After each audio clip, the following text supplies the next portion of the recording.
গভীর গিরিখাতে পড়ে ভারতের অন্তত ৩ সৈন্য নিহত হয়েছেন। ভারত নিয়ন্ত্রিত জম্মু ও কাশ্মীরের রামবন জেলায় দেশটির সেনাবাহিনীর একটি গাড়ি রোববার স্থানীয় সময় সকাল 11:30টার দিকে দুর্ঘটনায় পতিত হলে ওই সৈন্যরা প্রাণ হারান। দেশটির রাষ্ট্রায়ত্ত বার্তা সংস্থা প্রেস ট্রাস্ট অফ ইন্ডিয়ার প্রতিবেদনে জানানো হয়েছে এই তথ্য। নিহত সৈন্যরা হলেন অমিত কুমার, সুজিত কুমার ও মান বাহাদুর।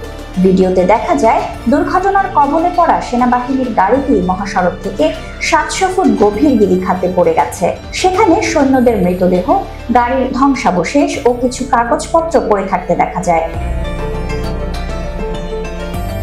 পিটিআইয়ের প্রতিবেদনে বলা হয়েছে, সেনাবাহিনীর গাড়ি বহরে থাকা গাড়িটি জম্মু থেকে ন্যাশনাল হাইওয়ে 44 ধরে শ্রীনগরের দিকে যাওয়ার সময় দুর্ঘটনার কবলে পড়ে। স্থানীয় সময় সকাল 11:30টার দিকে গাড়িটি শ্রীনগরের মহাসড়কের ব্যাটারি চশমা এলাকার গিরিখাতে পড়ে যায়। দুর্ঘটনার পরপরই ভারতীয় সেনাবাহিনী, জম্মু ও কাশ্মীর পুলিশ, রাজ্য দুর্যোগ মোকাবিলা বাহিনী SDRF এবং স্থানীয় স্বেচ্ছাসেবীরা উদ্ধার অভিযান শুরু করেছে।